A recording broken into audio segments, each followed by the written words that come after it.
Why does letting go feel hardest precisely when you know something is no longer good for you?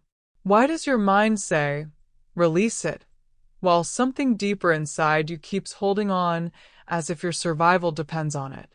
This is where most people misunderstand attachment. They think they're struggling because they love too much, care too deeply, or have found someone uniquely significant. But what if that is not the whole truth? What if the real reason you cannot let go has less to do with the other person and more to do with what their presence awakens inside you? There is a hidden paradox in emotional attachment. The more forcefully you try to push something away, the more energy you give it. The more you mentally repeat, I need to stop caring, I need to move on, I need to let go, the more your inner world stays locked onto the very thing you are trying to escape. Attention is energy. Emotion is energy. Repetition is energy. And whatever receives that concentrated emotional energy begins to feel larger, heavier, and more important than it truly is. This is why detachment cannot be faked. It is not a performance. It is not silence used as strategy. It is not pretending you are over someone while secretly hoping they will feel your absence and come back. Real release begins somewhere far more honest. It begins the moment you stop asking, how do I get them to return? And start asking, why does part of me still believe I need this so badly to feel whole? Because that question changes everything.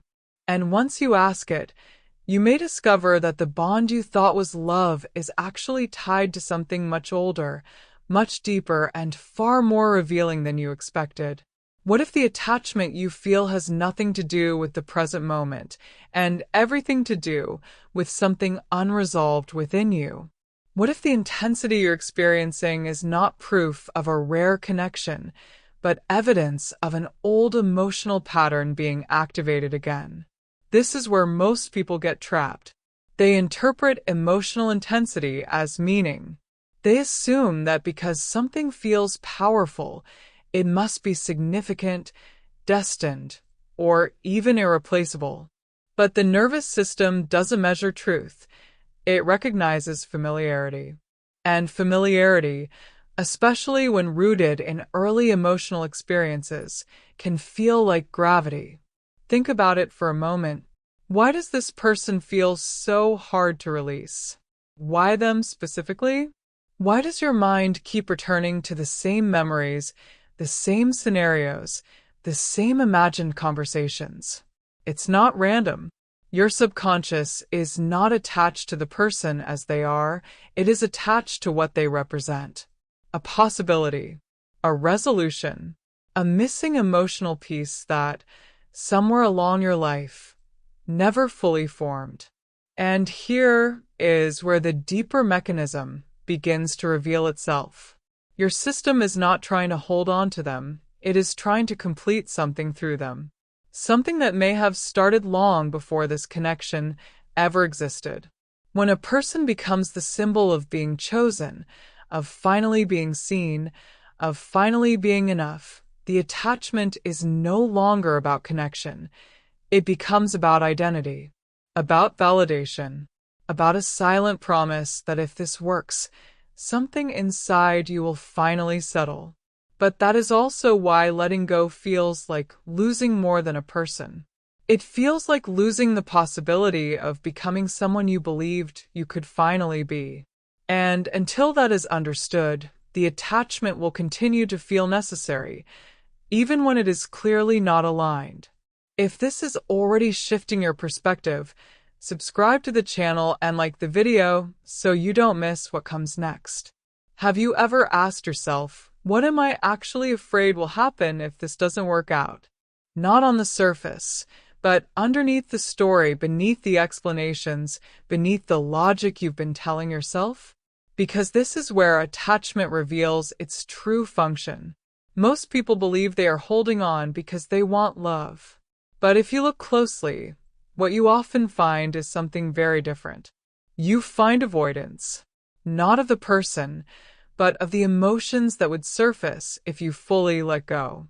emotions that have been waiting quietly beneath the attachment, untouched, unprocessed, unresolved. What if the real reason you can't release this connection is because it is protecting you from feeling something deeper, something heavier, something that feels far more threatening than the loss itself? It might be the fear of abandonment, not just now, but from a time when being left meant something about your worth. It might be the feeling of rejection, echoing an old wound that still hasn't been fully seen.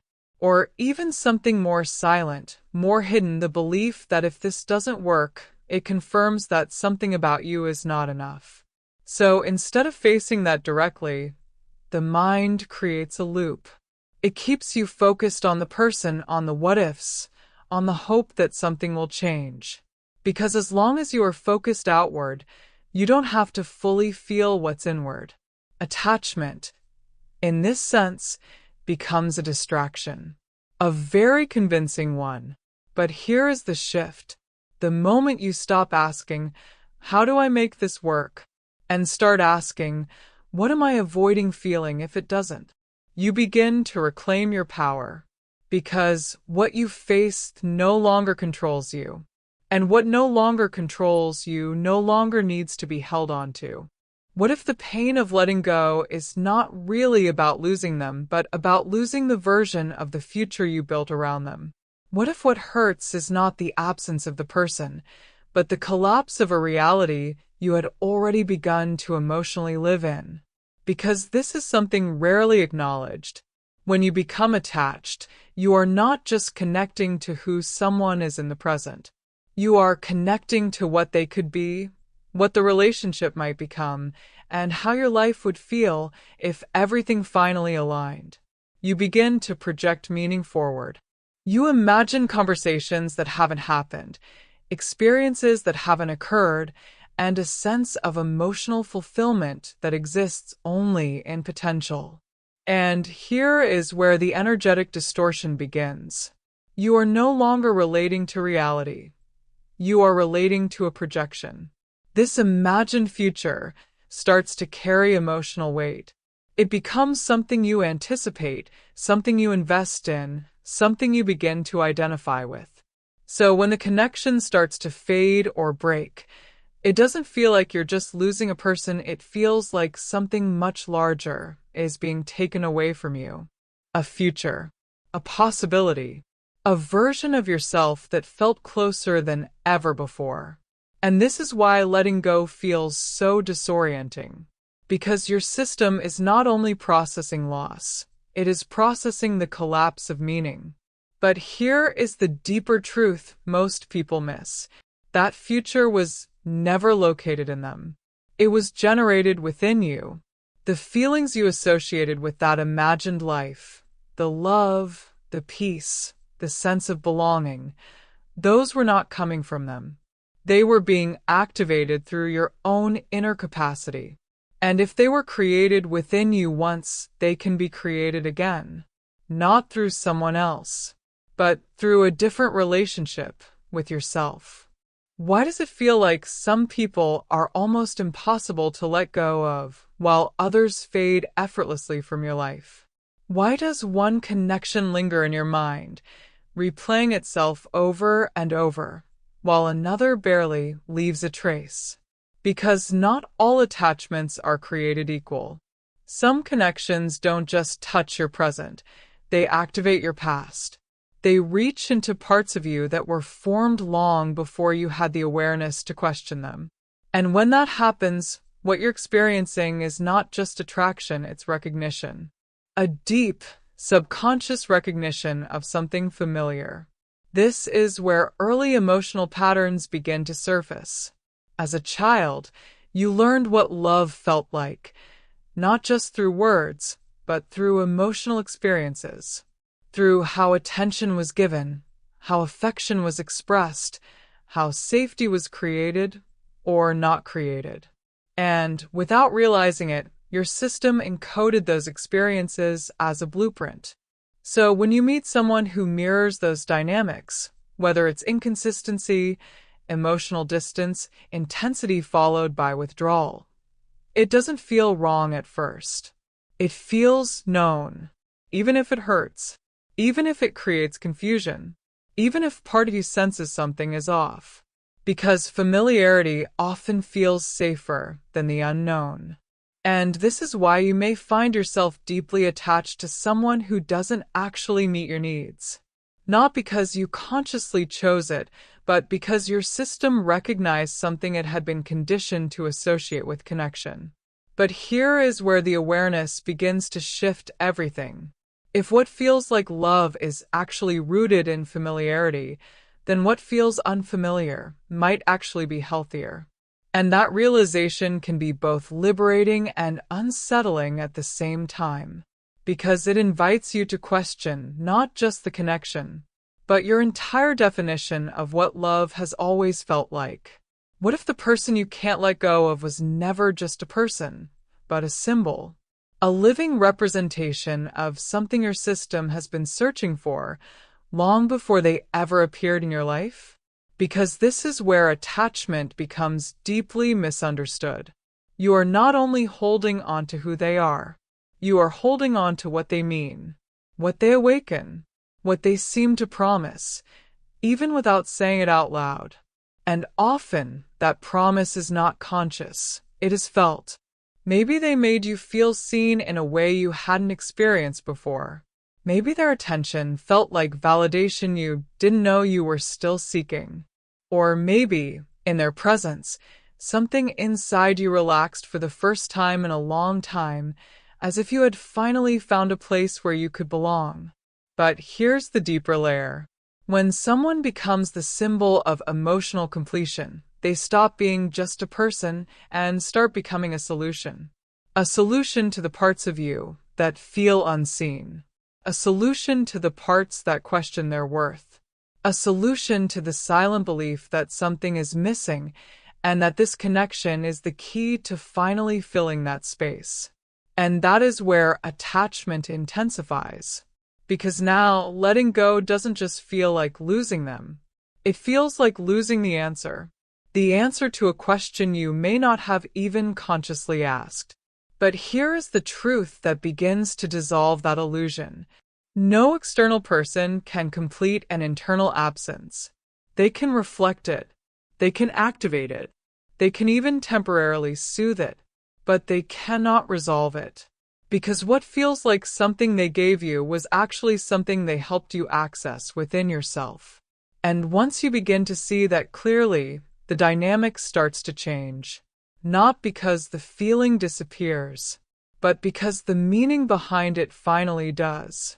What if staying attached is not about love at all, but about avoiding something you don't yet feel ready to face? What if the connection you're holding on to is quietly protecting you from emotions that feel far more overwhelming than the loss itself? Because this is where attachment reveals one of its most hidden functions.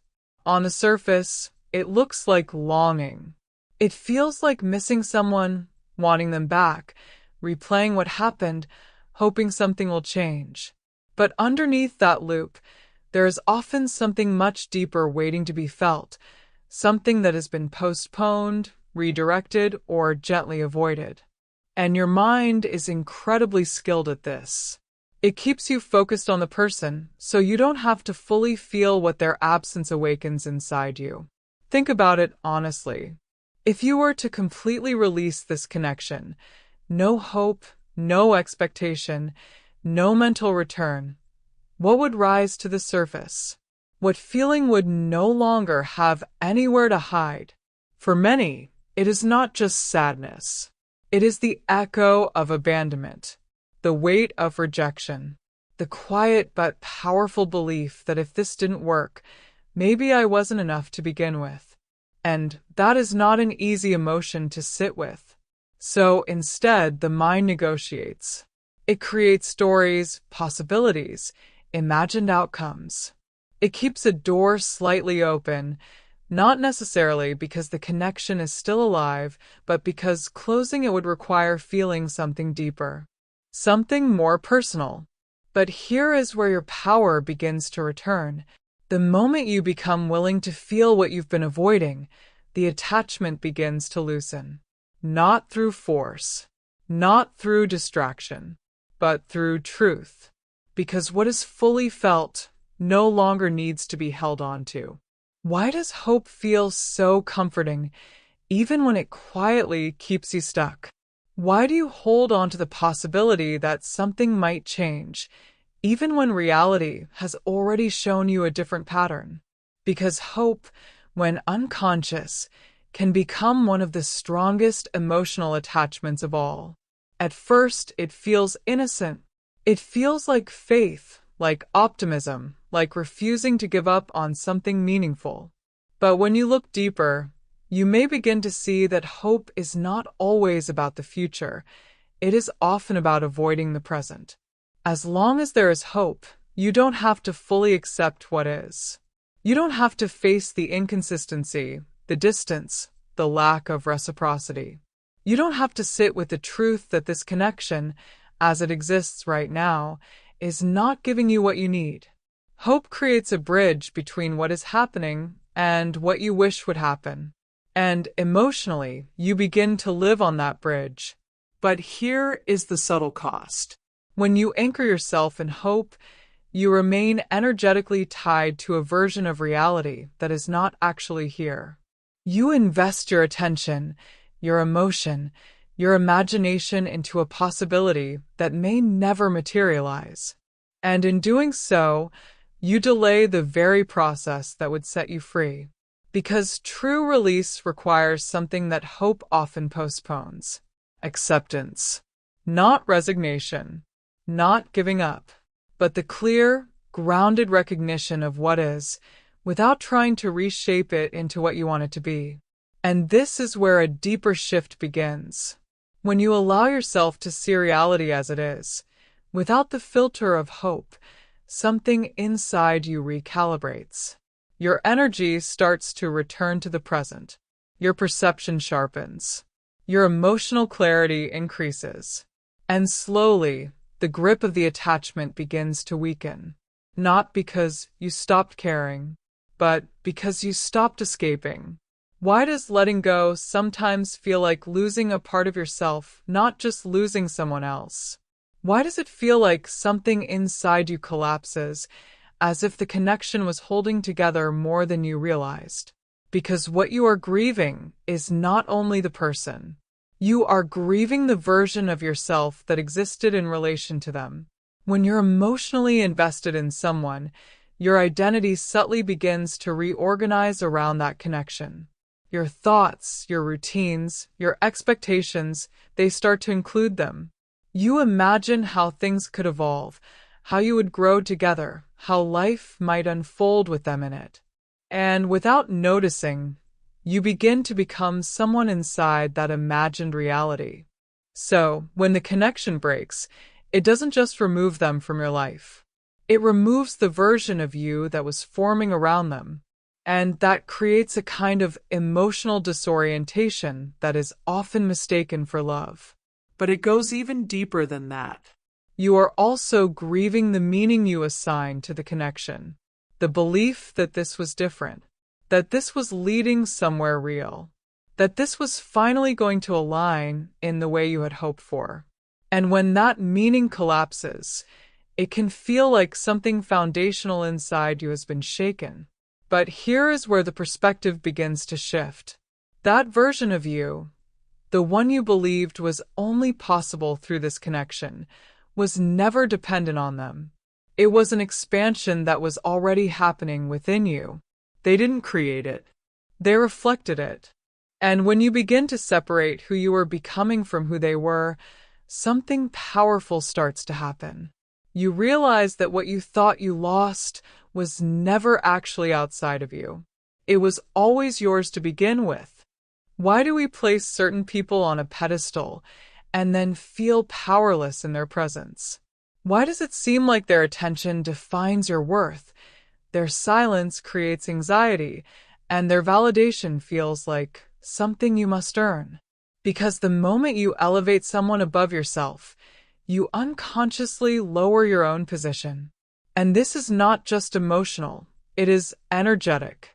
When you assign someone the role of being the one who can fulfill you, complete you, or finally choose you, you begin to transfer authority outward. Your sense of value, your sense of security, even your sense of identity starts to depend on how they respond to you. And without realizing it, you enter a dynamic of imbalance. You start monitoring their behavior. You analyze their words, their timing, their level of interest. You adjust yourself subtly, how you speak, how you show up, how much you reveal, all in an attempt to maintain their attention or move closer to their approval. But here is the hidden cost. The more you try to secure their validation, the more you disconnect from your own. And the more you disconnect from yourself, the more unstable the connection becomes. Because true attraction, true connection, true alignment, none of it thrives in a space where one person feels above and the other feels beneath. That dynamic creates tension, not intimacy, pressure, not flow. But here is where everything can shift. The moment you begin to see them as human, not idealized, not elevated, not the source of your worth, you start to reclaim your energy. You step out of the hierarchy and back into your own center. And from that place, something changes. You are no longer trying to be chosen. You are choosing. And that shift alters the entire reality of the connection. What if the most important question is no longer, why aren't they choosing me? But instead, what is this connection revealing about me? What if the moment you stop chasing their decision, you begin to understand your own pattern? Because this is the turning point most people never reach. As long as your focus is on them, their behavior, their inconsistency, their silence, you remain externally oriented. Your energy is directed outward, trying to interpret, fix, or influence something that is ultimately outside your control. And in that state, you remain reactive. But the moment you turn your attention inward, everything begins to reorganize. Instead of asking, what are they doing? You begin to ask, what is this activating in me? And that question opens a completely different level of awareness. You may start to notice how quickly you attach when someone shows interest, or how deeply you invest before real consistency is established. You may recognize the familiar pull toward people who are emotionally unavailable, or the pattern of overgiving in an attempt to secure closeness. And suddenly, what felt like a confusing situation starts to reveal a structure, a pattern, a loop that has likely repeated itself in different forms, with different people, across different moments in your life. But here is the empowering part. Once you can see the pattern, you are no longer inside it unconsciously. You begin to separate the person from the dynamic. And that gives you something you didn't have before. Choice. The ability to respond differently. To pause where you once reacted. To question what you once assumed was normal. And that is where real change begins. Not by controlling the connection, but by understanding the part of you that keeps recreating it. What if what you've been calling love is actually a pattern of emotional dependency? What if the intensity you feel is not a sign of depth, but a sign of how much of yourself you've placed into someone else's hands? Because this is where one of the most subtle confusions begins. Codependency rarely feels like weakness. It often feels like devotion, like caring deeply, giving fully, being there no matter what. It can even feel noble, like you are capable of a level of love that others simply don't understand. But if you look closely, you may begin to notice something beneath that devotion. A quiet need to be needed. A subtle dependence on how the other person responds, feels, or behaves. A tendency to prioritize their emotional state above your own. And over time, this creates a dynamic where your sense of stability is no longer internal, it becomes conditional. Conditional on their presence, their attention, their consistency. And this is where the imbalance deepens. Because the more you invest yourself in maintaining the connection, the more you start to lose connection with yourself. Your boundaries blur. Your needs become secondary. Your inner voice becomes quieter.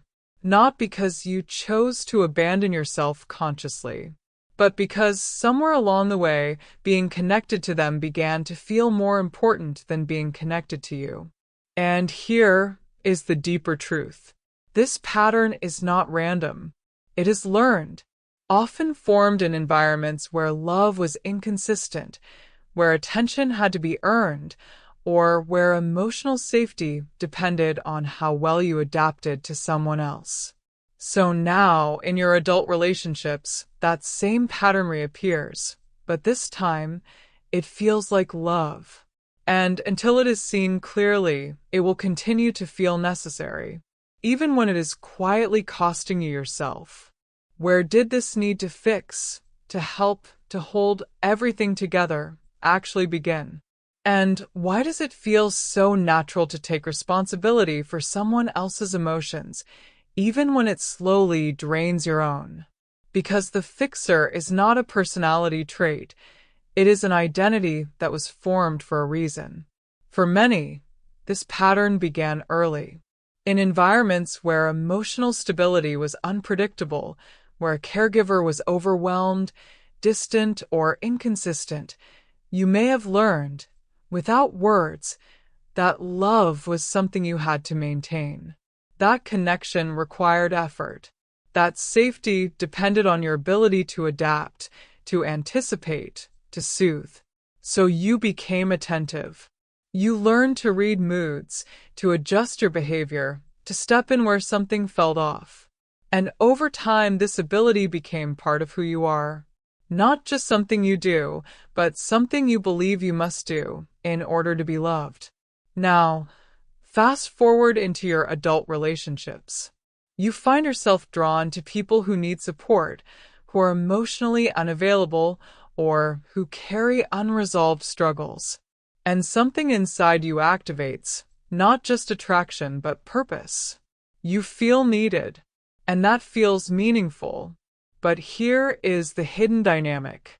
When you enter a connection as the one who fixes, helps, or saves, you create an imbalance from the very beginning. You take on a role that is not equal. And in doing so, you unconsciously signal that your value comes from what you give, not from who you are. Over time, this erodes intimacy, because true connection cannot form where one person is always holding the structure together.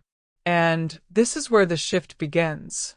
The moment you question the identity you've been living inside, because you were never meant to earn love by carrying others. You were meant to experience it without needing to fix anything first.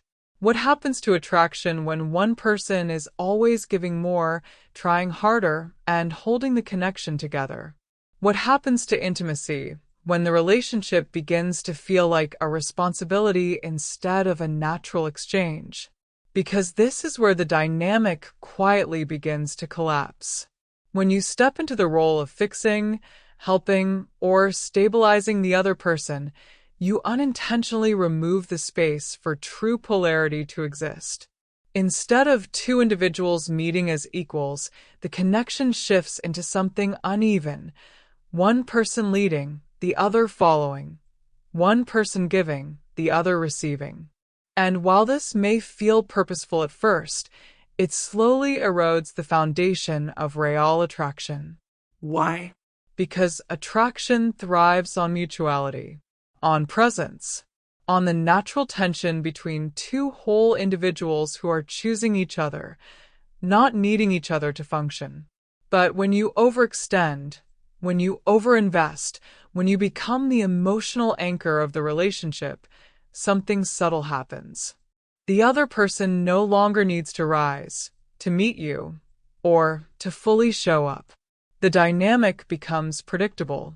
And predictability, in this context, replaces curiosity, replaces desire, replaces the spark that comes from two people engaging as equals. But here is the deeper layer most people overlook. When you are focused on maintaining the connection, you stop observing it.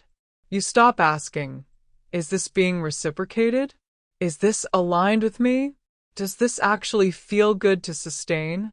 And instead, your attention becomes consumed by keeping it alive. But connection is not something you should have to hold together alone. And the moment you step back, not to manipulate, but to see clearly, you begin to recognize the truth of the dynamic. Not what you hoped it was, but what it actually is. And from that clarity, your next move becomes undeniable. What if what you've been calling a deep, rare connection is actually something far more familiar than you realize? What if the intensity, the chemistry, the immediate sense of recognition is not proof of alignment, but proof of pattern? Because this is where perception can be incredibly deceptive. When you meet someone and feel an instant pull, it's easy to interpret that as something special, something meaningful, something that must be explored. The mind labels it as connection, as compatibility, even as fate. But the body is responding to something much older than the present moment. It is recognizing a dynamic it already knows. And that recognition creates a sense of ease, not because it is healthy, but because it is known. This is where the concept of imago begins to reveal itself. You are often drawn to people who reflect both the positive and the unresolved traits of those who shaped your earliest experiences of love. Not consciously, but through a deep, subconscious blueprint that is still seeking completion. So when someone enters your life who mirrors those familiar emotional patterns, whether it's inconsistency, emotional distance, or even the feeling of needing to earn their attention, it can feel magnetic. It can feel like something important is happening. But what's actually happening is repetition, an opportunity, not for fulfillment through them, but for awareness within you. Because here's the shift that changes everything. Not everything that feels intense is aligned. Not everything that feels like home is safe. And not everything that feels meaningful is meant to continue. Sometimes the strongest pull is not guiding you toward something new, but revealing something that has been repeating, waiting to finally be seen. Why does healthy love sometimes feel unfamiliar? Why can calm, consistent behavior feel almost underwhelming compared to the intensity you've experienced before? Because your system has been trained to associate love with a certain emotional signature. If unpredictability, emotional highs and lows, or the need to earn attention were part of your early experiences, your nervous system may have encoded those dynamics as normal. So when you encounter stability, when someone is consistent, available, clear, it doesn't immediately register as exciting. It registers as different, and the unfamiliar often gets misinterpreted. You may find yourself questioning the connection, wondering if something is missing or even losing interest, not because the connection lacks depth, but because it lacks the emotional turbulence your system has learned to associate with meaning. This is where one of the most important distinctions begins to emerge. There is a difference between intensity and alignment. Intensity activates your nervous system. Alignment supports it. Intensity pulls you into cycles, anticipation, uncertainty, relief, and then repetition. Alignment creates steadiness, clarity, openness, and emotional safety. But when your system is conditioned to expect intensity, alignment can feel flat at first. And this is why many people unknowingly return to what feels familiar, even when it's not supportive. Because familiarity feels like truth. But here is the shift that begins to rewire everything. The more you allow yourself to stay present with what is stable, what is consistent, what does not require you to chase or prove, the more your system begins to recalibrate. And slowly, what once felt unfamiliar starts to feel like peace. Not because it changed, but because you did. Why do certain patterns keep repeating, even when you are fully aware of them? Why do you find yourself saying, I know this isn't good for me, and yet somehow you are drawn back into the same dynamic again? Because awareness alone does not dissolve a pattern. Understanding something intellectually is not the same as integrating it emotionally. You can see the pattern. You can name it. You can even predict how it will unfold. But if the emotional imprint underneath it has not been processed, your system will continue to recreate the same experience, just with different people, different faces, different stories. And this is where many people get stuck. They believe that once they know better, they should automatically do better. But the truth is, your nervous system is not guided by logic. It is guided by familiarity and unresolved emotional memory. So even when your mind recognizes the pattern, your body still moves toward what feels known. And what feels known feels safe, even if it hurts. This is why patterns repeat. Not because you are weak, not because you are making poor choices, but because something within you is still seeking resolution. A part of you is still trying to rewrite an old experience, to finally be chosen, to finally be understood, to finally receive what was once missing. And until that part of you is acknowledged, not judged, not suppressed, but truly seen, the pattern will continue to return. But here is where the real shift begins. When you stop trying to break the pattern through force and instead begin to understand what it is trying to resolve, the repetition loses its purpose. And what no longer has a purpose, no longer needs to repeat. What is the emotion you are truly avoiding by needing this to work out? If everything ended right now, no explanation, no closure, no second chance, what feeling would finally surface, with nowhere left to hide? Because this question cuts through every illusion. Most attachments are not sustained by the person themselves, but by the emotional avoidance they allow. As long as you remain focused on them, you don't have to fully feel you. You don't have to sit with the raw, unfiltered experience that exists beneath the story. And when you pause long enough to look deeper, a pattern begins to emerge.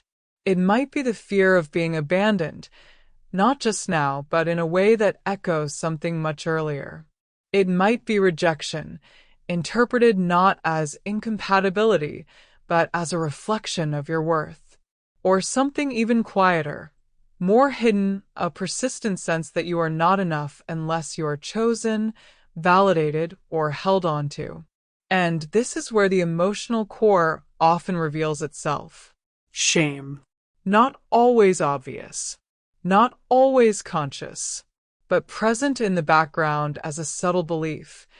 There is something wrong with me, and I need to prove otherwise. So the attachment becomes a way to resolve that belief. If this works, it means you are enough. If they choose you, it confirms your value. If the connection survives, it rewrites the narrative. But here is the truth that begins to dissolve the entire structure.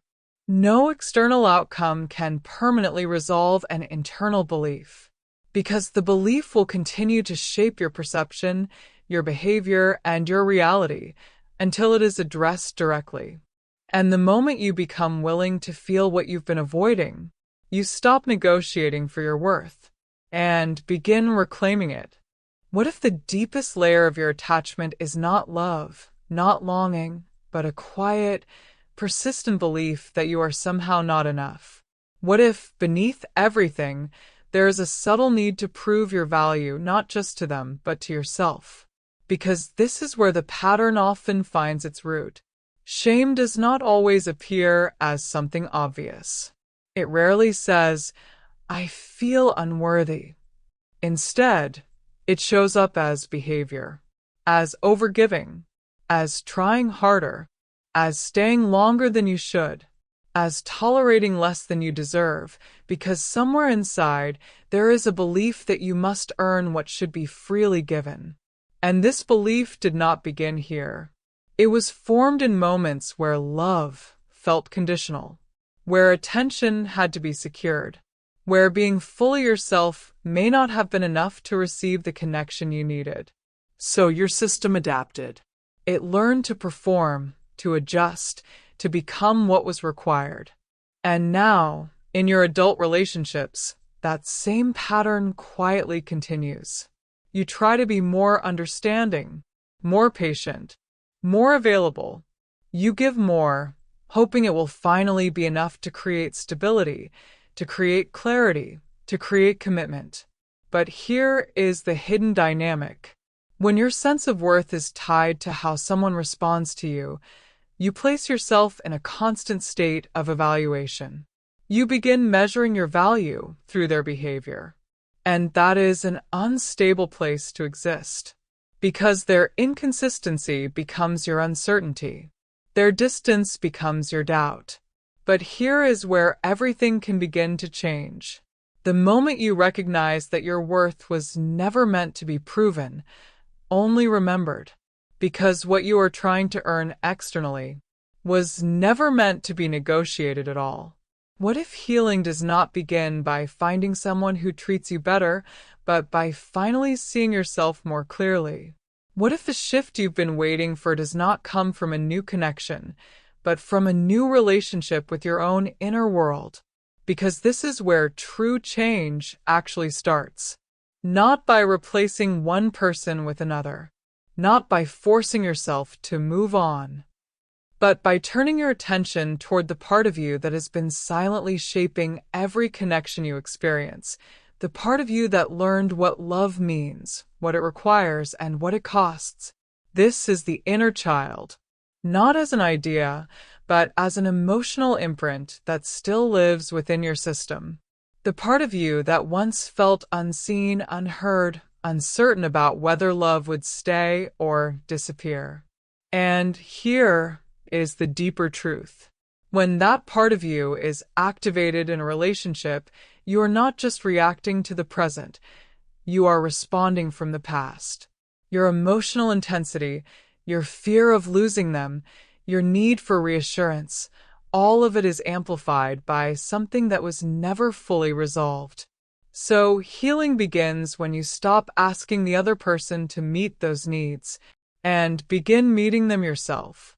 Not perfectly, not all at once, but consciously, by noticing when you feel abandoned and staying with yourself instead of chasing, by recognizing when you feel unworthy and choosing not to reinforce the belief through overgiving, by offering yourself the presence, the validation, the safety that you once looked for externally.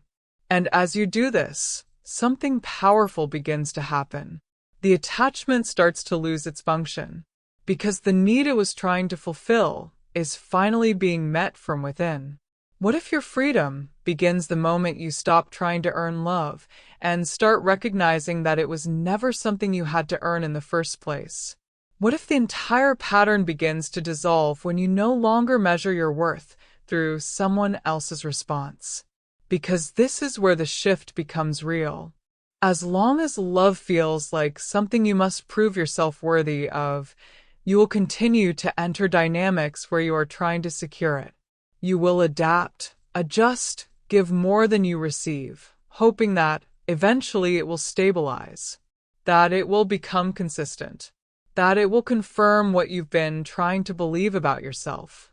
But here is the paradox. The more you try to earn love, the more you reinforce the belief that you don't already have it. And that belief shapes everything. It influences who you're drawn to. It affects how you show up. It determines what you tolerate, what you accept, and what you interpret as meaningful. So the shift is not in finding someone who finally gives you what you deserve. The shift is in no longer accepting dynamics where you feel you must prove that you deserve it. And this is not about closing your heart. It is about stabilizing it within yourself. It is about choosing connections where your value is not questioned, negotiated, or dependent on performance. And when that internal shift happens, something remarkable begins to unfold.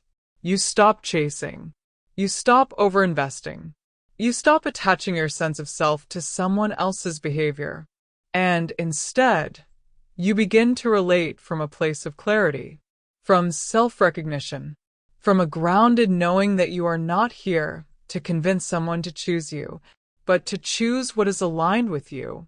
And that changes everything about what you attract, what you allow, and what you walk away from without hesitation. What if letting go was never about losing someone, but about finally returning to yourself? What if the release you've been resisting is not an ending, but a reallocation of your own energy? Because this is where the concept of taking your energy back becomes real. When you are attached, your attention is scattered. Your thoughts orbit around the person, what they're doing, what they're thinking, whether they will return, whether something can still change. Your emotional field is extended outward, constantly referencing something outside of you. And wherever your attention goes, your energy follows. This is not just psychological, it is vibrational. In the language of co-creation, you are maintaining an energetic investment in a reality that is no longer fully aligned.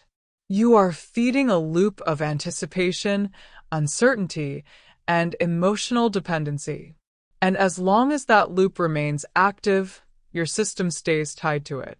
But something shifts the moment you withdraw that investment, not through force, not through suppression, but through clarity. When you begin to see the connection as it is, not as you hoped it would be, you stop projecting energy into it. You stop rehearsing outcomes. You stop waiting for movement that may never come. And slowly, your attention returns back to your body, back to your present moment, back to your own internal state. And this is where a powerful recalibration occurs. Your energy becomes available again. Available for new perceptions, new opportunities, new connections that match the frequency you are now stabilizing within yourself. Because in the field of co-creation, you do not attract from what you want. You attract from where your energy is actually grounded. And when your energy is no longer invested in what is misaligned, it naturally begins to align with something else. What if the moment you truly let go is the moment everything begins to reorganize in your favor? What if release is not emptiness, but the space where a new reality can finally form? Because this is where the deeper principles of co-creation begin to reveal themselves.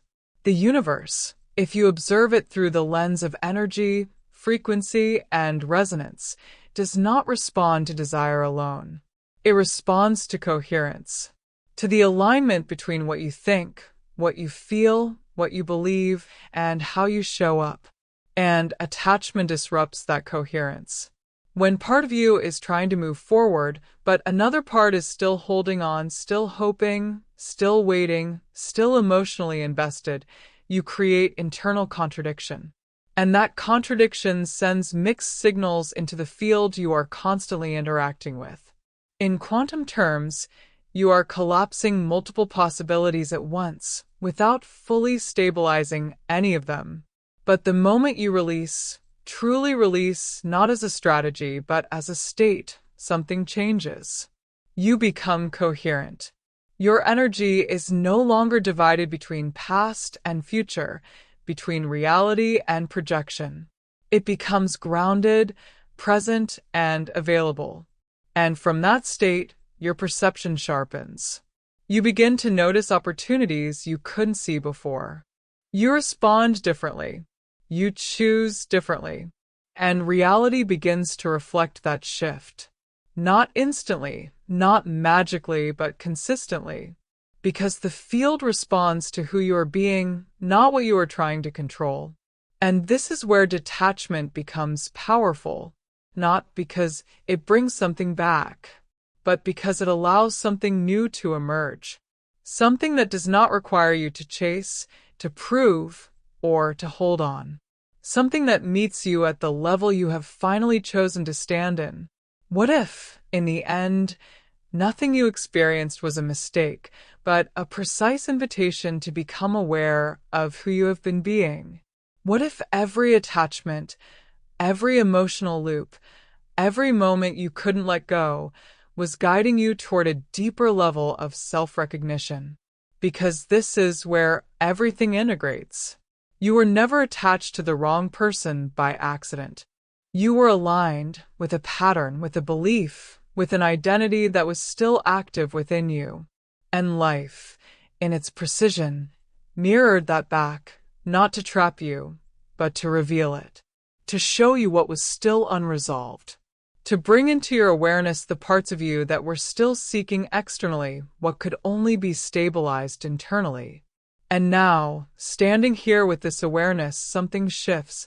You no longer see the connection as something that happened to you, but as something that revealed you. Your patterns, your emotional tendencies, your unconscious expectations, and most importantly, your capacity to evolve beyond them. Because once you see clearly, you cannot unsee. Once you recognize the dynamic, you cannot unknow it.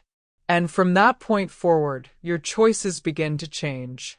You stop entering connections from lack and begin entering from alignment. You stop holding on out of fear and begin releasing from clarity.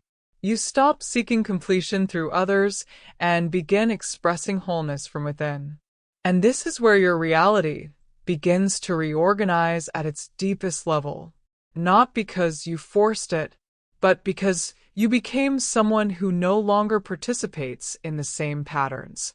And when your identity shifts, your entire field of experience shifts with it. So the question is no longer, why couldn't I let go? The question becomes, who am I now that I finally can? If this shifted something inside you, don't keep it to yourself. Subscribe to the channel, like this video, and share it with someone who needs to hear this right now. Because the moment you see clearly, you don't just change your reality, you help others change theirs too.